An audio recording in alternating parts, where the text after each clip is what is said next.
You're listening to Messy Jesus Business, a podcast about radical gospel living. Hey everyone, I'm Sister Julia Walsh, a writer, spiritual director, and jail minister living in Chicago. Welcome to The Mess.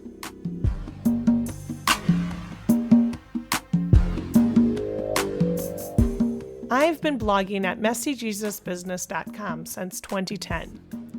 Messy Jesus Business, the blog, and now the podcast, explores how the mess of radical gospel living brings disciples into a life of struggle as we advocate for social justice, live simply, serve others, practice contemplation, and live in community. Our listener survey is open and accepting responses. Head over to messyjesusbusiness.com and give us your input. Thanks.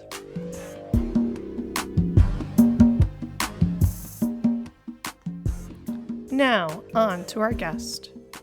In this episode, I speak with Stina Kielsmeier-Cook about all kinds of messy Jesus business.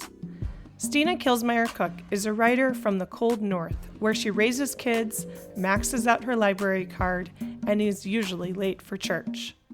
Her spiritual memoir, Blessed Are the Nuns, Mixed Faith Marriage, and My Search for Spiritual Community, was just released in September 2020.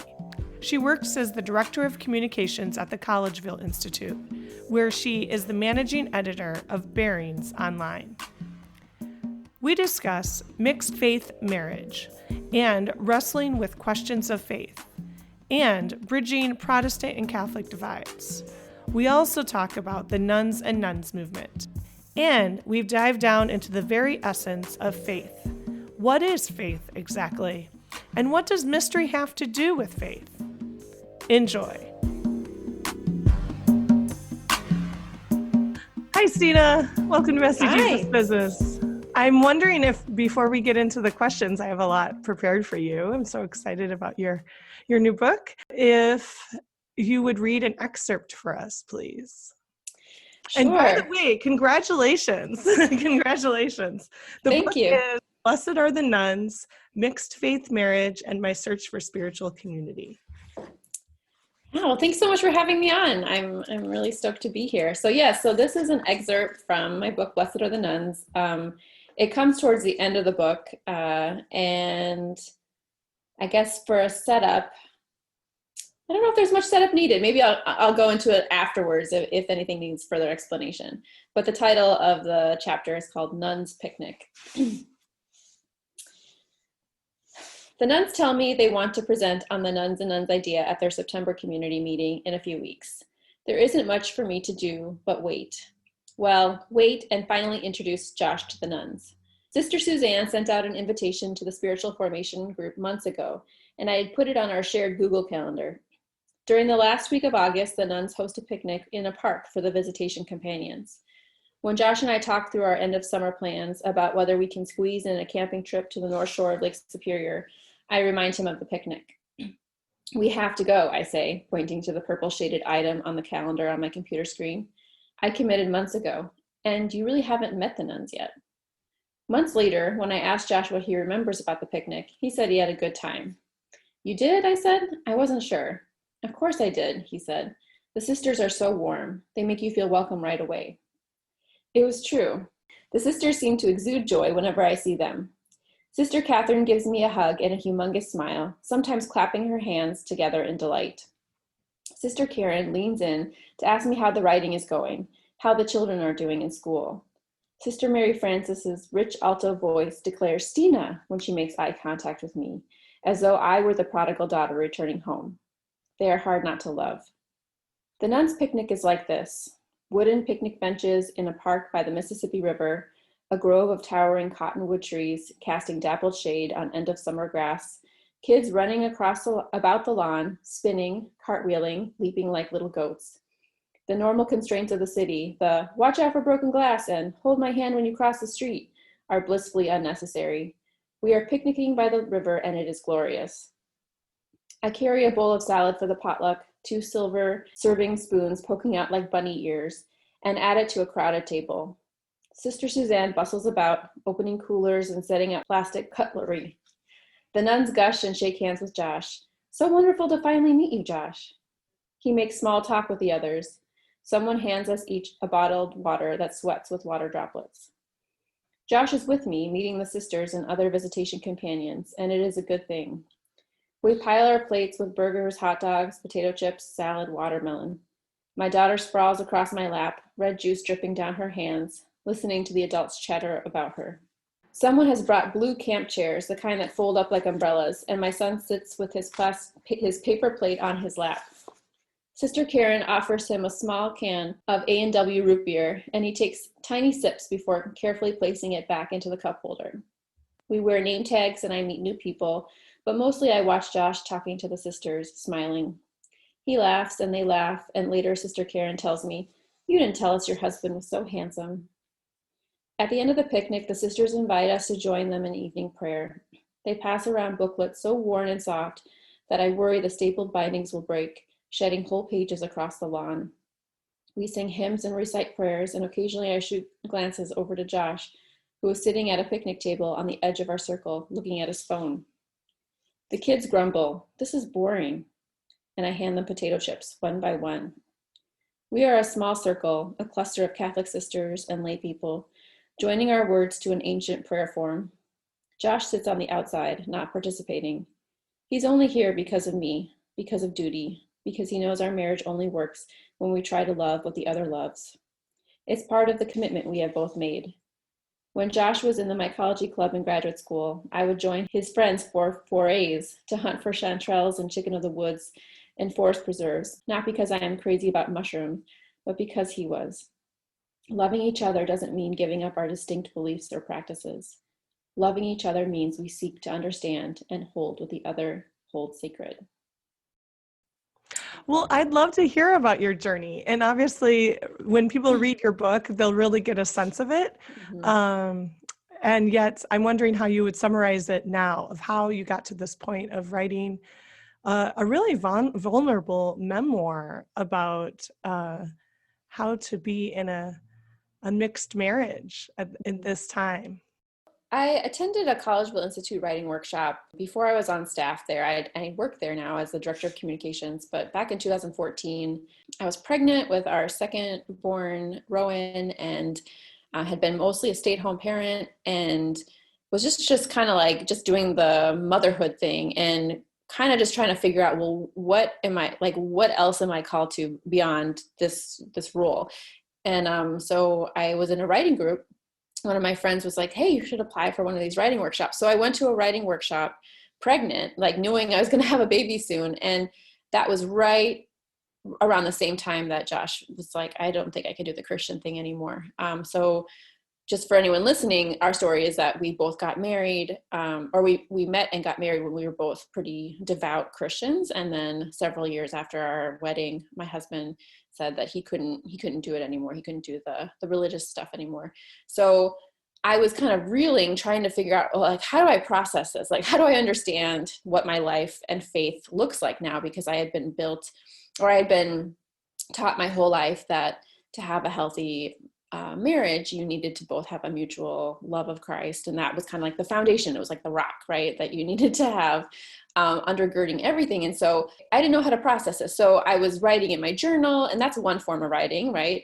Writing just as a way to kind of process your own life. But in and through getting accepted to this writing workshop, I was like, okay, like I have to submit 5,000 words. I have this deadline. And so, and it was creative nonfiction. So I was like, well, this is the thing that I am like, the bone that I'm chewing on right now is like, how do I do this? And so I wrote these 5,000 words, and, everything that has gone to a more public audience beyond my journal is something that I always share with Josh to make sure that he feels like I'm not invading his privacy.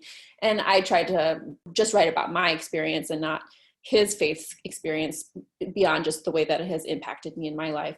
So when I went to this writing workshop and had 12 people who I didn't know reading this very vulnerable like piece of writing that I'd done, it was really scary and it was hard. And I was like, I don't know if I want anyone else to ever read anything like this. But I also got a lot of really positive feedback. And there's some real encouragement from the writing instructor. And so I was like, okay, there's something here. Maybe this is part of my vocation that I'm trying to tease out, but it doesn't mean I necessarily have to just write on this one subject. So I took that essay, I put it in a drawer for like a year. And then about a year later, as you get a little bit of distance from any kind of experience, you have a different relationship then to what you've written. And so at that point, I was like, okay, I'm gonna revisit this essay, and I'm gonna try submitting it some places. And I just felt more confident, I guess. And it got published in Image Journal, and that was like a huge breakthrough for me, because it was this sign. It felt like that, like, okay, like you're on the right track. Like this is something that it's not just an internal calling, but there's some validation happening here. And so in and through that experience, so that was also really scary though, just to be like, okay, other people are going to read this. It's not just a small little workshop. But getting reader feedback and hearing from people in our lives who maybe didn't know this about our journey was actually really positive. So, I had some moments where I was like, oh, like the vulnerability hangover of like, why did I feel like I needed to share this with the world? But also hearing from people saying, I'm navigating this exact same dynamic in my relationship, and I have not found any really honest story about what it looks like then to your own faith if someone you love walks away from the church. And I myself had gone looking for books, because that's, as someone who loves to read, it's like, where do I go and how to figure out and understand this experience that I have? You go and search the bookshelves, like what are the other people who are in mixed faith marriages doing, and how are they understanding their lives? And the things that I found were mostly about like, well, how do you then try to pray your husband back to faith? Or how do you try to, like viewing this as like some kind of tragedy? And I just knew that, like, I was like, if I'm going to stay married for the next, 50 years, Lord willing, like, I can't view this as a tragedy. Like, I need to find a different frame and a different way of understanding this. So in some ways I was just writing because I wished that I had had another model. I wished I'd had something to read that connected with my experience, that wasn't purely couched in this language around, how do I bring my husband to my side, versus finding grace and love and God's goodness in and through something that, I wasn't expecting, and yet is not unredeemable. Thank you so much for sharing. And I think it's worth noting for our listeners who have not yet read the book that you come from an evangelical tradition as well. Yes. So there's sort of this worldview of like, you have to accept Jesus in your heart. You have to have right belief in order to be saved and experience salvation. And so does that theology still kind of loom over your family life, or how do you do that dance? Yeah, I mean, I think evangelical institutions, really formed my faith. And like we went to Wheaton College, which is a very evangelical college. And that's where I learned to love Jesus. So like, I don't want to poo-poo that tradition in any way, because it shaped me and brought me to the place where I am now. And yet I think there are some damaging things about that kind of worldview, where there just is a lot of fear, it feels like, in relating to people outside of your theological, your narrow theological box, for lack of a better word. And I do know evangelicals who are not like that, who have a broader understanding and who have a lot of relationships with people who believe differently than they do.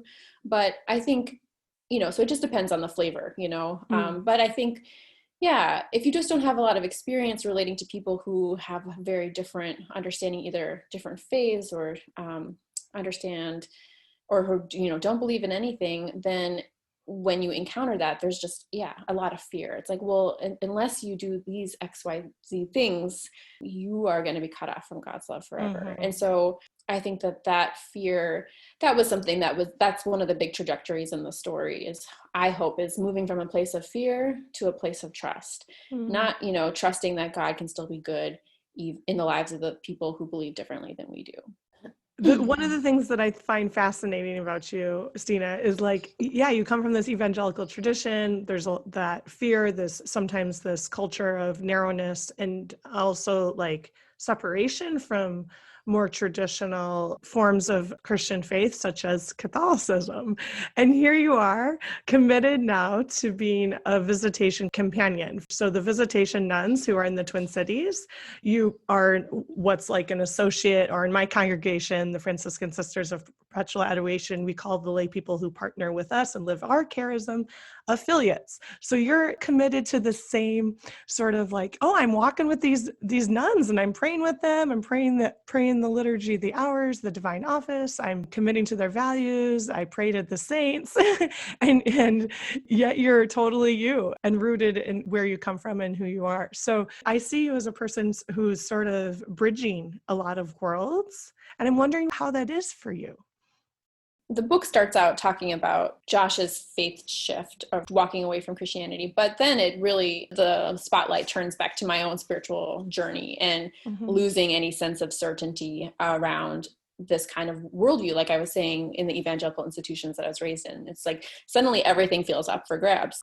So what do I believe to be true, and how do I know that it's true? Yeah. So I think for me, being in a place of just real doubt, of real questioning, of real wrestling, it became imperative to start exploring and looking at traditions within the Christian, world, but that were different than my own, because I think I just needed new lenses to look at the stories and the scriptures and the theology that I had been raised with, because I no longer knew how to compute, just like it no longer was working the way it had once worked. And so for me, I think realizing that there was this whole tradition and whole history that I had been kind of cut off from as a Protestant.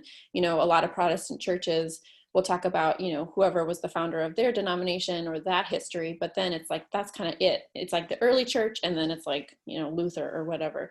And so to realize, oh, actually there's a lot of other church history that I don't need to be scared of exploring. That actually, when I interviewed Kathleen Norris, who's a writer that I really respect, she is also a Protestant, and she said, the Benedictine spirituality is something that Benedict predates these major schisms in the church of the Eastern Orthodox, and looking at how that is actually a common inheritance. Monastic traditions are a common inheritance for all Christians, even if you come from a Protestant denomination. And so I think that kind of gave me some permission to say, okay, I'm being invited into this community. I'm not being just like a voyeur or like, or appropriating a tradition that's not mine, that this is actually the common inheritance of all Christians. And, the Visitation Order does have a more recent history, in the 1600s in terms of when it was founded. But I think also too, just the way that the sisters themselves just kind of modeled that openness and acceptance, and the visitation charism is very much around this relationality and just hospitality, and being willing to accompany and be present with just anyone in the neighborhood, And so as someone who lives in that neighborhood, I kind of feel like I live in the cloister, or I live in the geographic location where these sisters are based. And so it's more about, joining with something that's already there. And that, and I also found too, as someone who was raised with a real individual understanding of faith, it's really about your personal piety and about your walk with Jesus. And I still think that it's important for us to examine our hearts and our own individual orientation to God and all of that. But I think realizing like, oh, I can be invited into a community that's reading the scriptures together, that's praying together, that's doing these disciplines together. And I think I just really needed that in a season where it's like, I just don't know how to pray on my own, or I don't know how to do some of these things by myself. And just realizing that there were other models and other ways, especially as someone who didn't have the traditional nuclear families coming to church on Sundays, which just felt lonely. It felt lonely. And when I was at the monastery, I just felt, more normal. I just was another person. So yeah. That's Thank you for, painting that picture. That's beautiful. And it makes a lot of sense to me that you felt at home. And I'm really glad. I hope that all people feel at home with nuns and sisters, of course. That's my dream.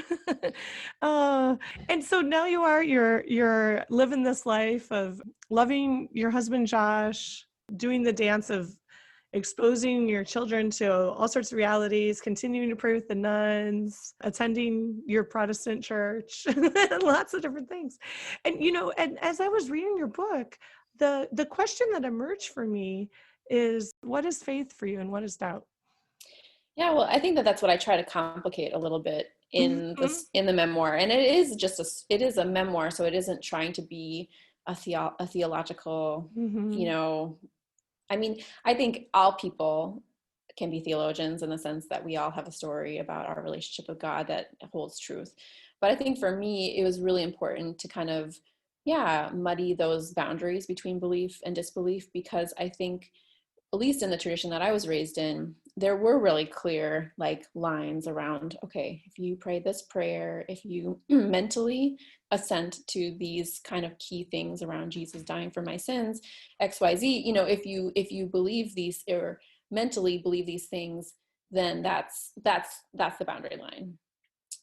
Whereas I think on any given day, any thought can come in your head, like as you're going about your day around, like, oh, I wonder about this, and it's like, well, does that mean that I then cross over the line to disbelief because I am now wondering about this theological tenet that, I was taught my whole life you needed to believe in order to be a Christian? Does that make me then not a Christian? And I don't think that that's true. I think that we need to have a lot more grace for people who are questioning and wrestling. And then I think, though, it does come down to a place then, are you choosing then to identify as a Christian? Are you choosing to continue wrestling, or are you at the point where you want to walk away from wrestling with faith, or wrestling with the scriptures? And I landed on the side of, well, I'm gonna keep wrestling, even though those black and white lines sometimes are blurry, and I think for Josh, and I think this is in part because of the tradition that he was raised in too, is that if you are at the end of the day saying, well, I just don't know if I believe this part anymore, then it feels more intellectually and emotionally honest to then say, well, then I just need to walk away, And I think, his story is his own story to tell.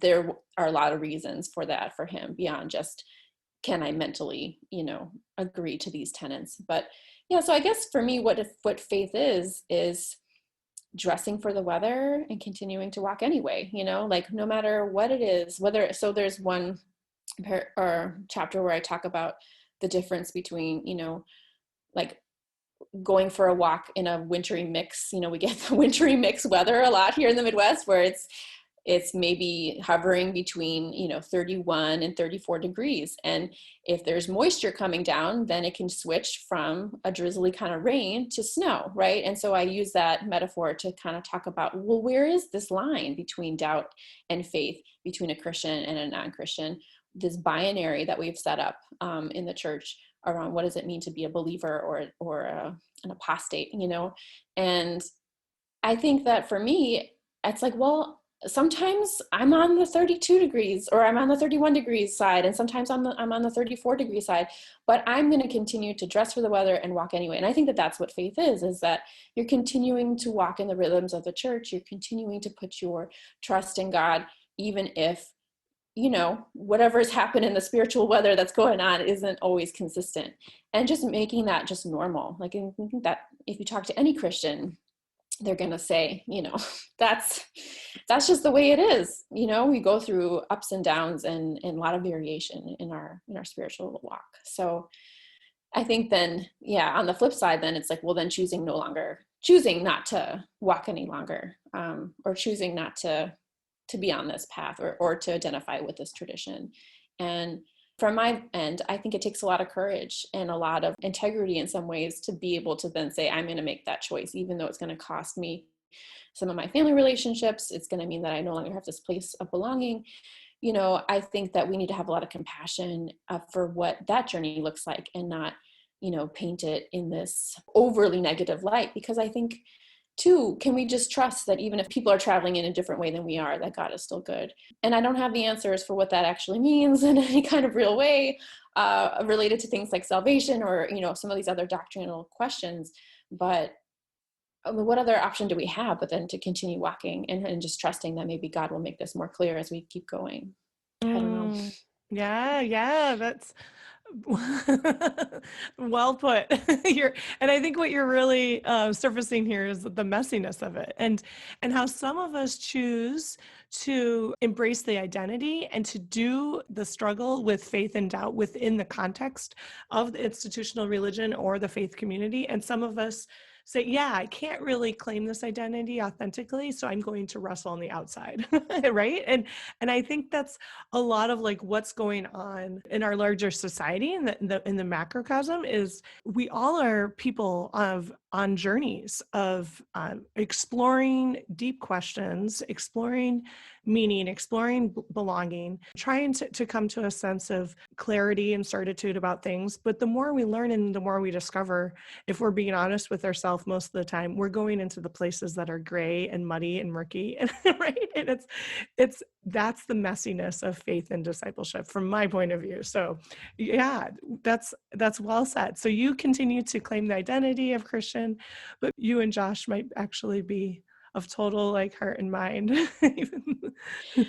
Yeah, I mean, in some areas, definitely. I Yeah. mean, and then there's others that we're just totally not, so Yeah. like it's a real mix. Mm-hmm. And I think that the loss is in a place of belonging, of like, I Mm-hmm. think when you are able to claim like an identity in a community, there's a real sense of understanding then who you are and, what you know, we all have different vocations, but Christians have a very distinct one, to love the Lord your God with all your heart, mind, and soul, Mm-hmm. and to love your neighbor as yourself.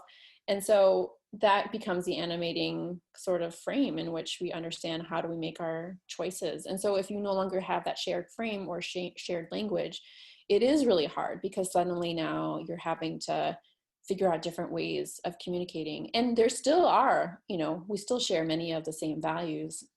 But I think it's more like, where do you find, like, we all need community, we all need support, we all need people around us to kind of help us live the lives that, you know, reflect goodness and truth and all that good stuff. So like, and there are lots of agnostics out there living those lives. And so Mm-hmm. I think it's just being more creative about, well, then how do we find community together? And yeah. Yeah, yeah. So speaking of community, one of the things I wanted to ask for your updates about is the Interfaith Supper Club that Mhm. you and Josh formed, invited other couples over to your house. How's that going? Yeah, so we've met over Zoom, so pandemic land, everything is like upended. Um, But yeah, no, we're still meeting. We've met over Zoom, and actually the day that my book launched, we mm-hmm. did like an outdoor kind of socially distant, masked, like Oh. sort of outdoor celebration. That was the first time we kind of had all been back together.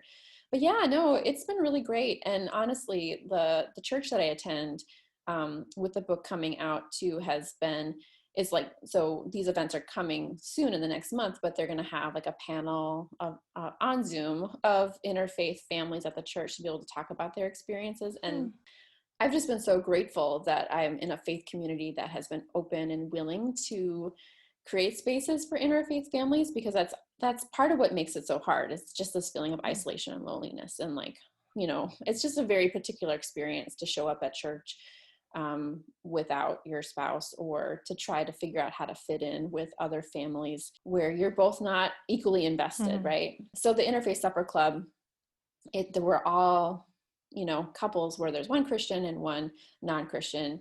And yeah, it's been a really sweet space for both Mm-hmm. of us, and for our kids too. I think just to realize that there's like lots of other kids at the church who have this dynamic in their parents' lives, and so that they're seeing that this is normal. How are things going with the Twin Cities Nuns and Nuns group? Yeah, Nuns and Nuns is still happening as well. So yeah, Nuns and Nuns is this really sweet community that is not just in the Twin Cities, but nationwide. And their little chapters. You guys have one, right? There's one in That you're Chicago. Oh, one in Chicago. Okay. Mm-hmm. Yeah. So we meet twice a month. And since the pandemic started, it's all been on Zoom. Each gathering has a sister and a non-sister kind of paired together and facilitate conversation. And it's been really great. It's been a wonderful place to continue to have some of these conversations around faith and trust and what does it look like, and to feel like, there's no expectation that you have to believe anything to participate, which I think is part of what makes communities like this hard in institutions like the church, because Mm-hmm. I think people who are like, well, I'm not a Christian, or I don't know what I believe. I think there's just this barrier of like, well, then I'm not going to just go into a church and join a small group, Oh, yeah, yeah. Yeah.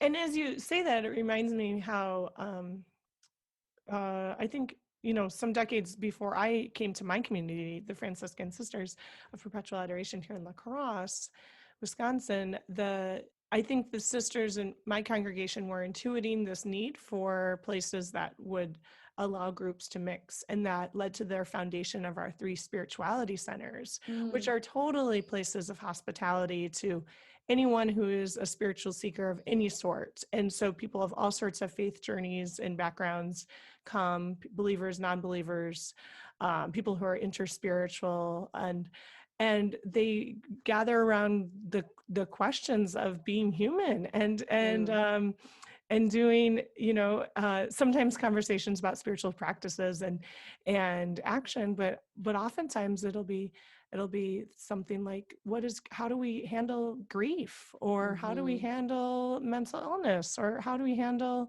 the fact that climate change is causing lots of challenges as well. It's beautiful to know that there's other formats that are emerging to kind of complement what already exists in several spirituality centers. Yeah, so I'm glad to hear Nuns and Nuns is still going strong for you. This has been great. There's so much. I feel like we could talk for hours and hours, but we won't want to keep the podcast episode digestible. So I just have 2 last questions for you, Stina. The first is, for you personally, what is discipleship?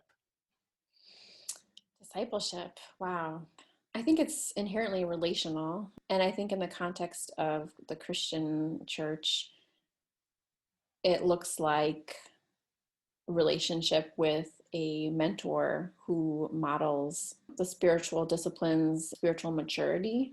I think that when we talk about faith formation, there's certain things that, depending on your age and maturity in the faith, like you need support and accountability and just good theology, right? Like there's a lot of bad theology out there. So I think discipleship really is inherently relational, and I think that that's part of what nuns and some of these other kind of alternative spiritual communities, why they're attractive to people, is because I think everyone is looking for wisdom and what does it look like to live a good life? Like, what does it look like to live a holy life, a life that's not just bound up in my own ego and in my own self, but is unto others.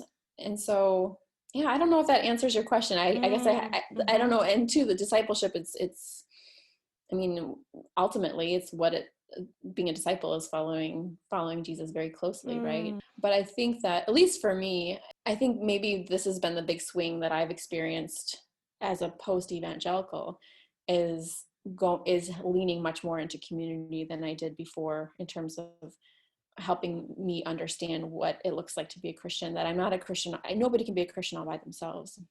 Nobody can be a Christian totally alone. Like, we actually really need each other to be the full body of Christ. And so I think discipleship is trying to find your place within that body and being formed in a way where, there's good fruit. There's good fruit coming from your participation in the body of Christ. That's beautiful. Yeah. That makes a lot of sense. Yeah. And as you say that, I actually have this image of like, okay.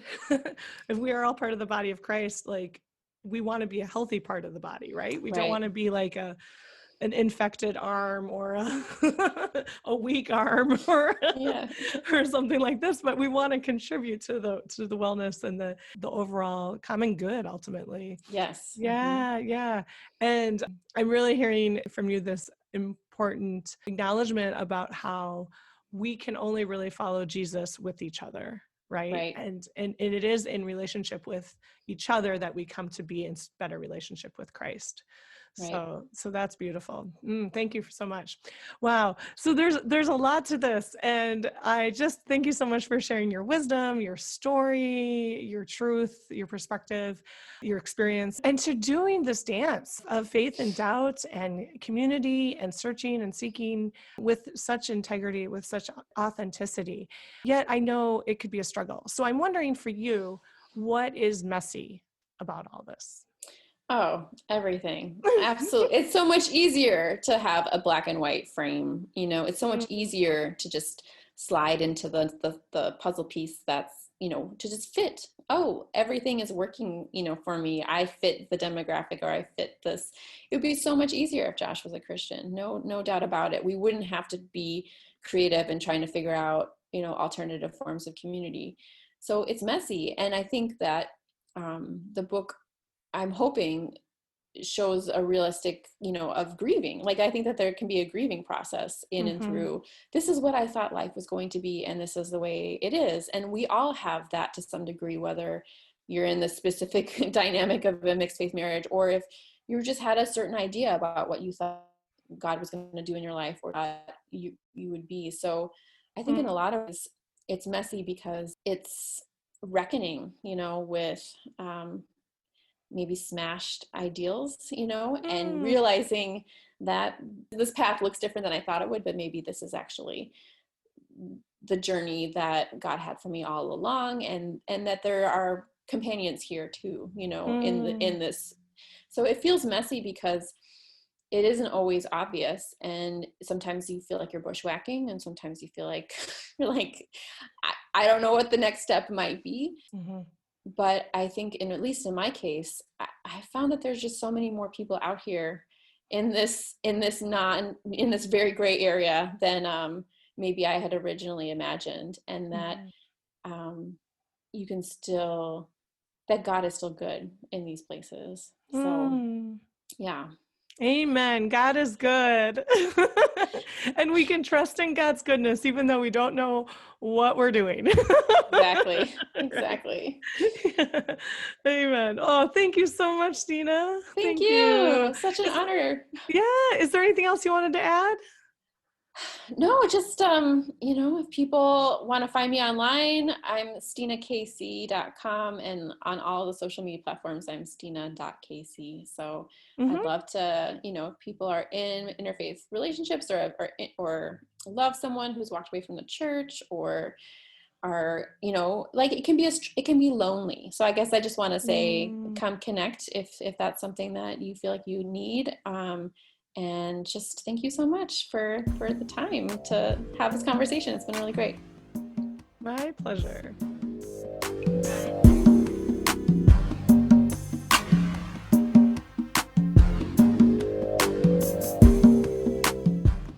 I invite you to join me in this contemplative moment.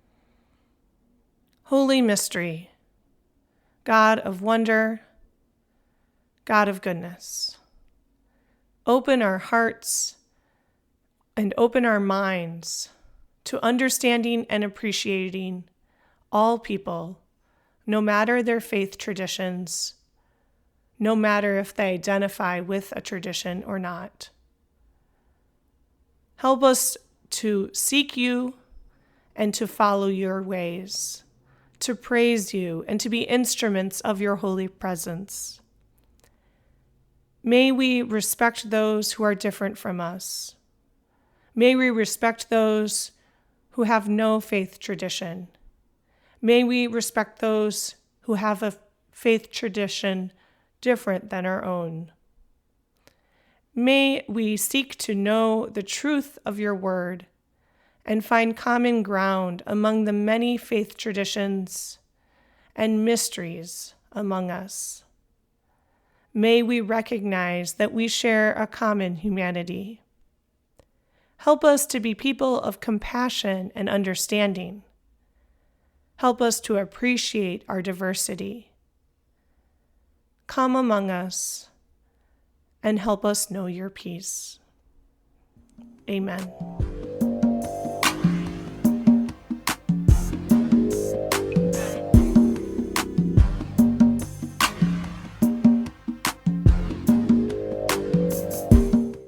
that's another episode of Messy Jesus Business.